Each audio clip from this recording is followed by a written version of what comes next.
Olá, amigos internautas, olá, amigos da Voz da América em português. Este é o Washington Fora de Horas numa nova semana de trabalho. Convosco está Ana Guedes nesta segunda-feira, 4 de maio de 2020.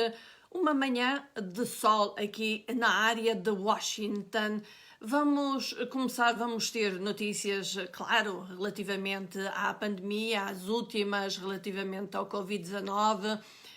Trocas novamente farpas entre os Estados Unidos e a China. Vamos falar de um plano dos Estados Unidos de retirar à China as cadeias de fornecimento mundiais e vamos também ter aqui, desculpem-me, um pouco de desporto, mas vamos começar não necessariamente com notícias relacionadas com o Covid, mas relacionadas com a África lusófona.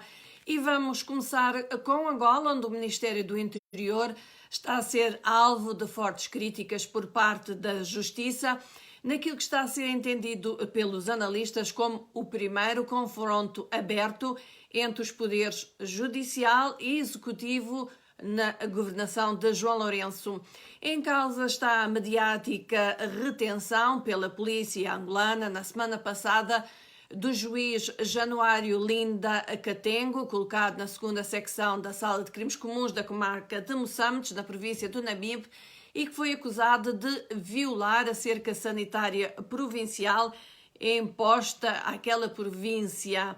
O Conselho Superior da Magistratura Judicial justifica que a deslocação do juiz visava o seu regresso ao seu domicílio profissional e que, segundo a Constituição, em caso algum, o estado de emergência pode afetar os direitos e imunidades dos membros dos órgãos de soberania, nem tampouco a circulação de magistrados no quadro da prestação de serviços autorizados a funcionar. A Associação de Juízes de Angola também considerou que a medida do Ministério coloca em causa a dignidade da função judicial, viola também o direito à privacidade do magistrado, cuja identidade foi revelada de forma gratuita e despropositada, diz a Associação de Juízes de Angola.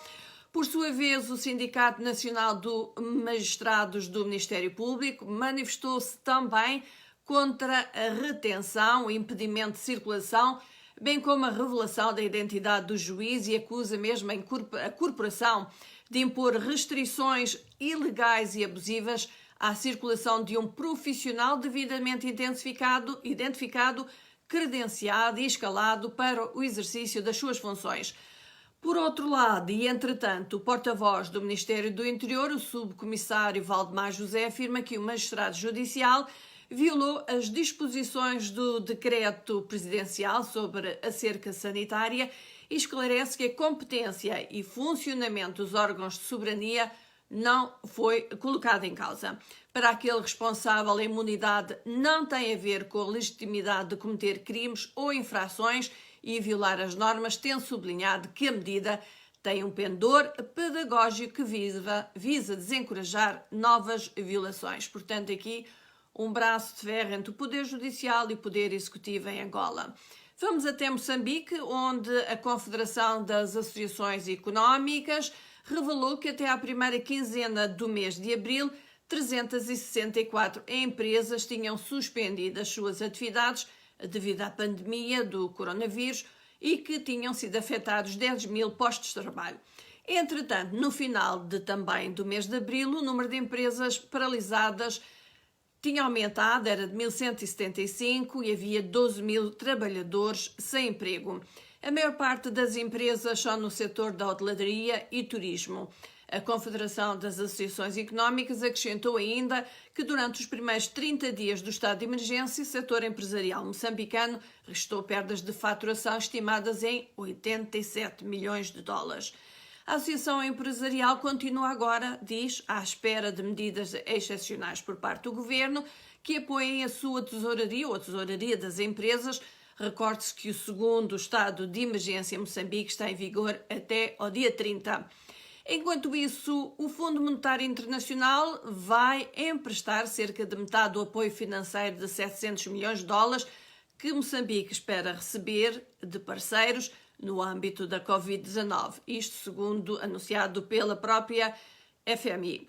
O apoio foi pedido pelo governo de Moçambique aos parceiros a 23 de março e isto para cobrir o buraco fiscal que foi provocado pela pandemia no Orçamento Geral do Estado de 2020, bem como para financiar o combate à doença e dar apoio aos mais desfavorecidos. O executivo moçambicano disse ter sinalizado as promessas de ajuda orçamental da União Europeia, Banco Mundial, Banco Islâmico de Desenvolvimento e ainda parceiros da Iniciativa Pró-Saúde. O FMI anunciou 24 de abril um apoio de 309 milhões de dólares através de uma linha de crédito rápido e ainda 28 milhões de dólares numa linha para alívio e a contenção de catástrofes, queria dizer. Vamos agora então falar dos números do Covid que continuam a aumentar em África. Aparentemente na Europa parecem estar numa curva descendente, nos Estados Unidos continuam a aumentar em vários estados. Vamos então, o número de mortes provocadas pelo Covid-19 em África, e por aí começamos, ultrapassou esta segunda-feira os 1.800, portanto mais de 1.800 óbitos. Há 44 mil casos da doença registrados em 53 países, isto segundo o Centro de Controlo e Prevenção de Doenças da União Africana, o CDC África. O Norte de África mantém-se como a região mais afetada pela Covid. Na África Ocidental é a segunda mais afetada, tem 288 mortos e quase 12 mil infecções.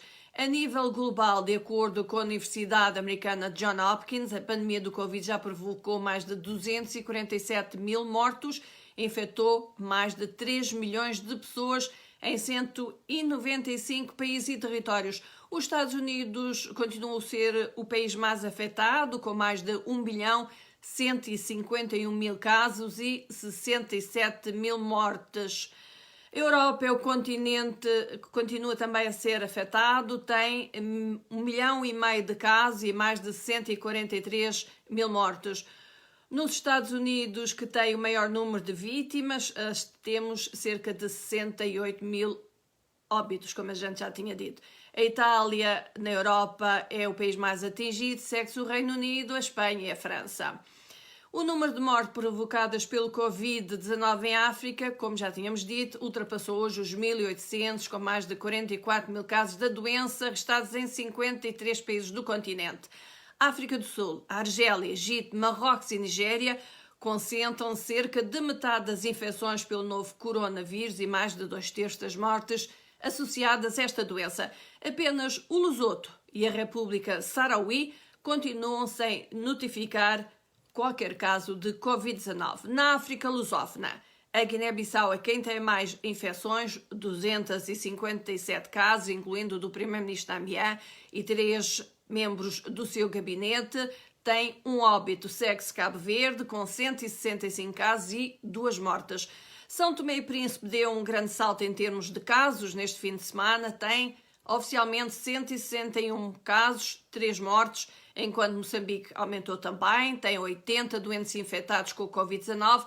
Angola tem 35 casos confirmados e 2 mortos. Entre os infectados em Angola, há cidadãos de Cuba, África do Sul e Guiné-Conakry.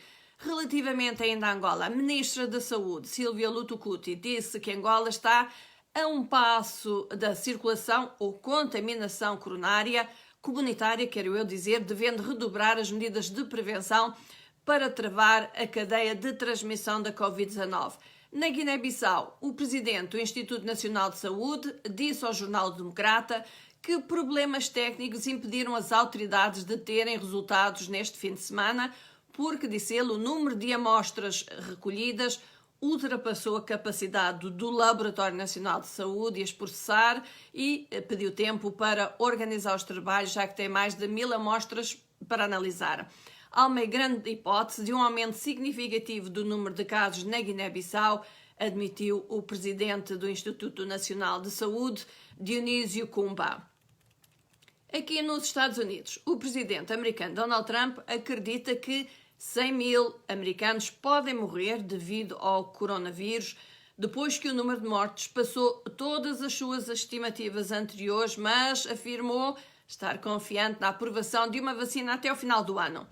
Diz ele, vamos perder entre 75 mil, 80 mil a 100 mil pessoas. Isso é uma coisa horrível, afirmou ele, num town hall que decorreu ontem à noite, um town hall virtual e que foi transmitido pela cadeia de televisão Fox News, na qual, entretanto, ele afirmou que a economia americana terá uma rápida recuperação. Cerca de metade dos estados americanos suspenderam parcialmente as restrições com a estabilização de casos de Covid-19, decisão que tem sido impulsionada pelo próprio presidente, embora com cautelas e seguindo um calendário divulgado pelo próprio Trump, que, no entanto, não tem sido respeitado pelos próprios estados. De referir que um membro da Task Force da Coronavírus da Casa Branca, a doutora Deborah Birx, disse que está preocupada com a reabertura ou com o abrandamento das restrições relativamente ao confinamento, porque se as pessoas não observarem o distanciamento social e não usarem máscaras de proteção, os números de casos poderão aumentar rapidamente. Entretanto, e há poucas horas, saiu uma notícia da Reuters que diz que as autoridades americanas acreditam que a China encobriu a extensão do surto do coronavírus e quão contagiosa era a doença para armazenar suprimentos médicos necessários para responder à própria China, isto segundo documentos dos serviços secretos americanos. Os líderes chineses afirmam-se ocultaram intencionalmente a severidade da pandemia do mundo no início de janeiro, isto de acordo com o relatório do Departamento de Segurança Interna de 1 de maio, e que a Associated Press teve acesso. A revelação ocorre quando o governo Trump intensifica as suas críticas à China, com o secretário de Estado Mike Pence a dizer que a China foi responsável pela propagação da doença e deve ser responsabilizada. A retórica mais aguda coincide com as críticas ao governo de que a resposta foi lenta e inadequada, portanto, críticas ao governo dos Estados Unidos. Os opositores políticos do presidente Donald Trump acusam-no de atacar a China, um inimigo geopolítico, mas um parceiro comercial crítico dos Estados Unidos na tentativa de desviar as críticas domésticas à forma como a administração Trump respondeu inicialmente à crise. Não classificada, mas marcada apenas para uso oficial, a análise dos serviços secretos afirma que, apesar de minimizar a gravidade do coronavírus, a China aumentaram as importações, diminuiu as exportações de suprimentos médicos. Ela tentou encobri-lo, negando que houvesse restrições à exportação e ofuscando e atrasando o fornecimento dos seus dados comerciais, afirma a mesma análise.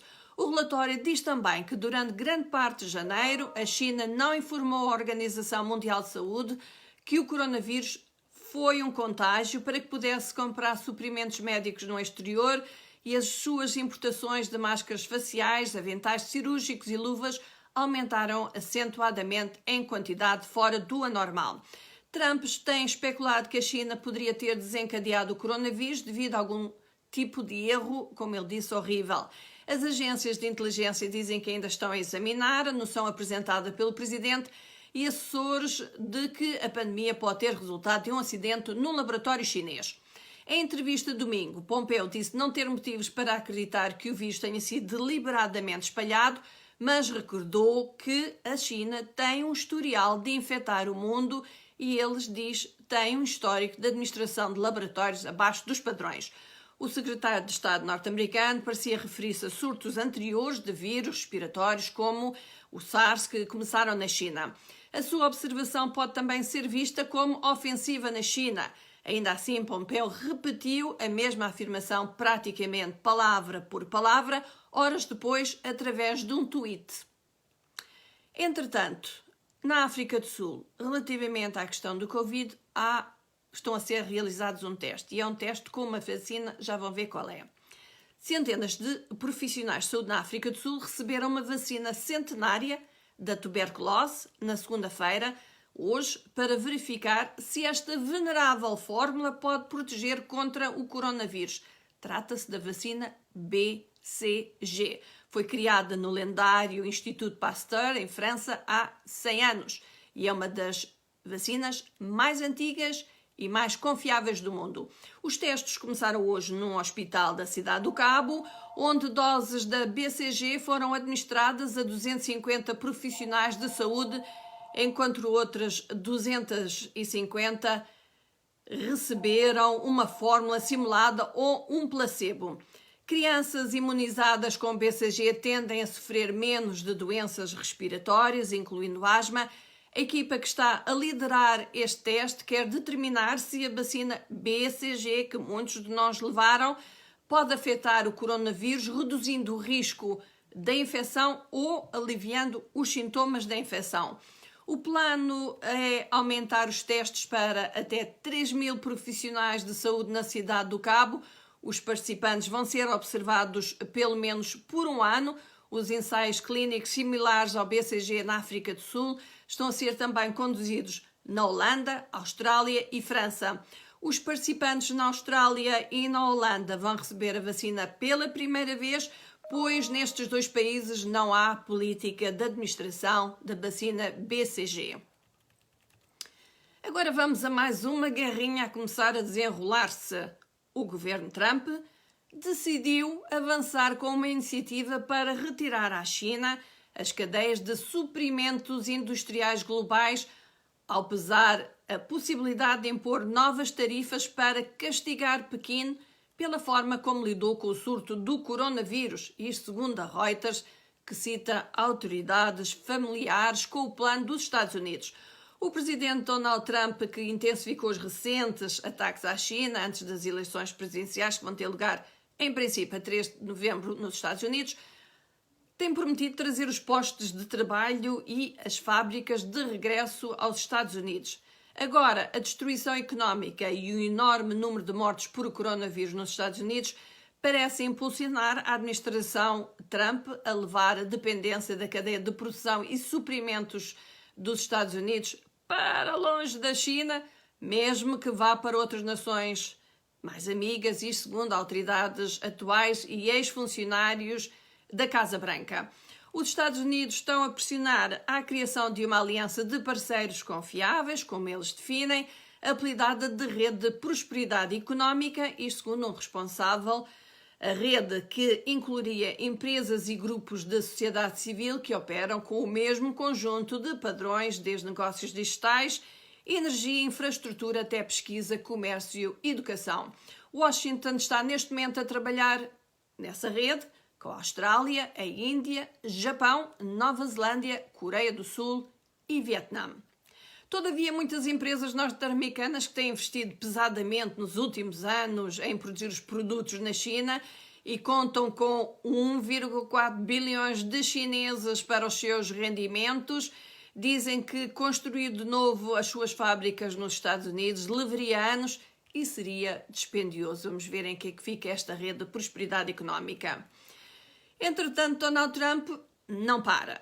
Apesar de os seus briefings diários serem muito mais curtos e por vezes ele não participar, o Twitter não para. No domingo, o presidente dos Estados Unidos atacou o ex-presidente George W. Bush, que em vídeo pedira compaixão e solidariedade pela pandemia do coronavírus. Bush, tal como Trump, são os dois do Partido Republicano, estabeleceu um paralelo entre a crise do Covid-19 e o ataque de 11 de setembro de 2001, num clipe que foi divulgado pelo seu centro presidencial. Os ataques terroristas liderados pela Al-Qaeda ocorreram apenas alguns meses após a chegada de George W. Bush à Casa Branca. Diz ele, depois do 11 de setembro, vi uma grande nação surgir como uma forma de homenagear os bravos, de lamentar com os sofrimentos e de abraçar novos e inevitáveis deveres, disse Bush, de 73 anos, que se afirmou convencido que o espírito de sacrifício não desapareceu e pediu então compaixão enquanto os Estados Unidos lutam para reprimir o novo coronavírus. Em última análise, diz ele, não somos combatentes partidários, somos seres humanos. Bush acrescentou que os americanos devem lembrar-se que a empatia e a gentileza simples são ferramentas essenciais e poderosas da recuperação nacional. Trump, como é alguém que regularmente é criticado pela sua forma de empatia, pensou que poderia ter sido o alvo de George W. Bush e assim, no início de domingo, respondeu aparentemente citando um programa da Fox News, perguntando onde estava o ex-presidente George W. Bush durante o seu impeachment, portanto, a tentativa para a sua destituição da presidência. E disse que nunca Bush se pronunciou contra o que ele tem descrito como o maior embuste da história americana. Fim de citação. Vamos voltar agora para outros temas, mas andam sempre aqui um bocadinho à volta. Mas pronto, questões de progresso científico. Os líderes europeus estão a apoiar uma iniciativa de Bruxelas para se obter 8,3 bilhões de dólares para encontrar uma vacina para conter a pandemia global do coronavírus. Uma conferência online de comprometimento tem lugar esta segunda-feira para preencher lacunas de financiamento desta pesquisa. O primeiro-ministro de Itália, Giuseppe Conte, o presidente da França, Emmanuel Macron, e a chanceler da Alemanha, Angela Merkel, deram já o seu apoio em carta aberta que publicaram nos jornais deste fim de semana. Os recursos arrecadados vão impulsionar uma cooperação global sem precedente entre cientistas e reguladores, indústrias e governos, organizações internacionais, fundações e profissionais de saúde, disseram aqueles 3 líderes nessa carta aberta. Mas alertaram também que ainda vai ser necessário mais dinheiro para fabricar e entregar medicamentos disponíveis, acessíveis em todo o mundo. Grã-Bretanha, Canadá, França, Alemanha, Itália, Japão, Noruega, Arábia Saudita e a Comissão Europeia estão a organizar uma conferência que faz parte de uma campanha de investimento internacional que vai durar um mês e isto a ter lugar antes da Cimeira Global das Vacinas a 4 de junho. Dezenas de projetos de pesquisa estão em andamento em todo o mundo para encontrar uma vacina que a ONU diz ser o único caminho para o retorno a uma vida normal. Na quinta-feira passada, o gigante da farmacêutica britânica AstraZeneca anunciou uma parceria com a Universidade de Oxford para o fabrico em larga escala e a distribuição potencial de uma vacina atualmente em julgamento. Entretanto, voltamos agora à África, ainda ao Covid. Durante o fim de semana, Madagascar enviou para a Guiné-Bissau um carregamento de chá de ervas que o presidente Rajoelina descreve como poderoso remédio contra o novo coronavírus e espera distribuir pela África Ocidental e não só. Batizada como Covid Organics, a bebida é derivada da artemisínia, uma planta com eficácia comprovada no tratamento da malária e de outras ervas indígenas em Madagascar. Após a Guiné Equatorial, na quinta-feira, a Guiné-Bissau é o segundo país a receber a poção de Madagascar, que alega curar pacientes com o Covid-19 em 10 dias. A OMS disse que os efeitos do chá de ervas não foram testados e não existem estudos científicos publicados sobre aquela poção. O chefe de gabinete do presidente guineense, Khalif Soares Gassama, disse a repórteres que parte do carregamento de sábado vai ser repassado a outros 14 membros da Comunidade Económica dos Estados da África Ocidental, a CEDEAO. Rajoelina agradeceu, entretanto, a Embalou por se encarregar da distribuição na África Ocidental. Não se sabe por agora como é que a Guiné-Bissau irá fazer essa distribuição, como é que será a logística. O país de 1,8 milhões restou muitos casos de coronavírus, como já dissemos, incluindo do primeiro-ministro Nuno Gomes Nabia. Entretanto, em Madagascar, a Covid Organics está a ser distribuído porta a porta por soldados desarmados. Atualmente não existe uma cura cientificamente comprovada, voltamos a frisar, para o coronavírus, que matou até agora mais de 240 mil pessoas em todo o mundo. Na Tanzânia, John Magufuli questionou, entretanto, os números do coronavírus do país e pediu às autoridades que investigassem a sabotagem, como ele descreveu, no Laboratório Nacional. No último dia que foram fornecidos números, isto foi na última quarta-feira, a Tanzânia tinha 484 casos do vírus, aliás, 480 casos de vírus e 16 mortes. O governo foi criticado pela oposição, que diz que escondeu informações e por não levar a doença a sério. A Tanzânia é um dos poucos países da África que não adotou medidas extensivas contra o vírus. Entretanto, o Burundi decidiu ir em frente com as eleições presidenciais a 20 de maio, isto apesar da pandemia global do coronavírus. Apoiantes do partido no poder que participavam ou que têm participado em comícios têm que tirar as suas temperaturas antes de entrar para o local e são obrigados a lavar as mãos para poderem participar nos eventos de campanha. O Burundi tem, por agora, 15 casos confirmados do coronavírus e um óbito. Noutras notícias que não Covid, África do Sul, companhia aérea South African Airways está basicamente defunta. Está sem dinheiro e vai ser substituída por uma nova companhia aérea após anos de má administração e dívida, já que os planos para o seu resgate foram prejudicados pelo surto do coronavírus. A South African Airways, SAA, foi submetida a plano de recuperação aprovado pelo Estado em dezembro último, como recurso para salvar a empresa do colapso total. Todos os seus voos foram suspensos desde que a África do Sul fechou as suas fronteiras e entrou em confinamento. No mês passado, o governo recusou um pedido de 531 milhões de dólares em financiamento extra feito pelos seus administradores, alegando que os recursos haviam sido esticados pela pandemia. Não foi estabelecida uma cronograma claro para a criação da nova companhia aérea reestruturada. Recordamos, a South African Airways emprega 5 mil trabalhadores e é a segunda maior companhia aérea de África, logo após Ethiopian Airlines. Ainda mais uns minutos, vamos dar mais uns minutos porque vou ter que falar do Brasil. E isto porque não tem a ver agora com o Covid, tem a ver com questões de justiça. Isto porque o ex-ministro da Justiça e Segurança Pública, Sérgio Moro, o famoso juiz Sérgio Moro, afirmou na sua conta no Twitter que há lealdades maiores do que as pessoais. Moro prestou depoimento no sábado no inquérito para apurar acusações que ele fez de que o presidente Jair Bolsonaro tentou interferir na Polícia Federal.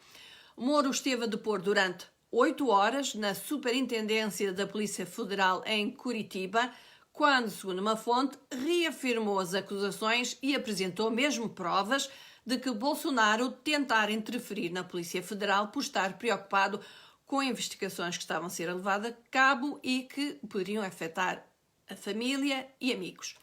No sábado, e sem citar o ex-ministro, o nome de Moro, o presidente comparou a um traidor e disse que ele, Jair Bolsonaro, não será alvo de nenhum golpe. As declarações feitas por Moro levaram o Procurador-Geral da República, Augusto Aras, a pedir a abertura do inquérito, pelo que foi autorizado pelo Ministro do Supremo, Celso de Mello, o ex-ministro que ficou internacionalmente conhecido pela Operação Lava Jato, como estão a recordar, não falou à imprensa. Em frente à sede da Polícia Federal em Curitiba, entretanto, restaram-se confrontos entre os que apoiam Moro e os que apoiam Bolsonaro. Aliados do presidente têm questionado a pressa com que as investigações estão a decorrer. Entretanto, e de novo, Bolsonaro, contrariando orientações das autoridades sanitárias de fazer isolamento, andou de visita, foi visitar um posto de gasolina, onde andou a cumprimentar apoiantes, tirou fotografias com eles e voltou a defender a retomada das atividades comerciais. Os casos de Covid-19 no Brasil somam mais de 101 mil, há mais de 7 mil mortos. Ainda do Brasil, o ministro do Supremo Tribunal Federal mandou suspender por 10 dias a decisão do presidente Jair Bolsonaro de expulsar 30 diplomatas e funcionários do consulado da Venezuela. Tudo isto, diz ele, porque pode violar a Constituição brasileira, tratados internacionais sobre direitos humanos e ainda a Convenção de Viena sobre relações diplomáticas. Bolsonaro tuitou que o deputado que forçou todas estas coisas é um ferrenho defensor do regime Chávez Maduro. Falando da Venezuela, onde o governo de Maduro diz ter frustrado uma incursão por mar e ter morto 8 membros de um suposto grupo de mercenários empenhado em atos terroristas destinados a derrubar o presidente Nicolás Maduro. Pouco depois, o líder da oposição e presidente do Parlamento, Juan Guaidó, afirmou sobre a alegada incursão uma montagem fabricada ou um ato criminoso manipulado pela ditadura para continuar a perseguição ao governo interino, à Assembleia Nacional e às forças democráticas. O ministro do Interior disse que o grupo teve origem na Colômbia, portanto o grupo de mercenários, e de recordar que a Venezuela acusa frequentemente a Colômbia de fomentar planos para derrubar o governo Maduro e de permitir que mercenários treinem no seu território. O governo colombiano do presidente Ivan Duque denunciou Maduro como um ditador. Os dois países romperam relações diplomáticas no ano passado. E, por último, em Israel, o Supremo Tribunal continua reuniu pelo segundo dia consecutivo. Está a ouvir petições contra o primeiro-ministro Benjamin Netanyahu, que está a formar um novo governo, enquanto está sob acusações criminais. Um painel de 11 juízes está a considerar se Netanyahu pode ser encarregado de formar um governo nessas circunstâncias, nas quais o Código Legal israelita não é explicitamente claro. Recordamos que no início deste ano, um tribunal indiciou Netanyahu sob acusações de quebra de confiança, fraude e aceitação de suborno, acusações que ele sempre tem negado. E pronto, hoje tinha muitas notícias, foi fim de semana, avolumam-se as notícias, mas quero agradecer a todos os nossos amigos internautas que eu tenho estado a ver aqui, a aparecerem com os seus comentários, terem estado connosco. Não se esqueçam, nós voltamos a estar com vocês amanhã, mais 30 minutos, um bocadinho mais às vezes, de notícias que são enviadas a partir das nossas casas, porque devido às restrições ainda em curso relativamente à pandemia do coronavírus, não nos é permitido trabalhar nas instalações físicas da Voz da América. De todos se despeço Ana Guedes com um forte abraço, votos de boa saúde e continuem a seguir os conselhos médicos, quer da Organização Mundial de Saúde, quer dos vossos próprios governos e ministérios de saúde, relativamente a distanciamento social, ao uso de máscaras e tudo mais, para que os números do Covid-19 não continuem a aumentar nas nossas paragens. Então, até à próxima. Um grande abraço para todos. Tchau.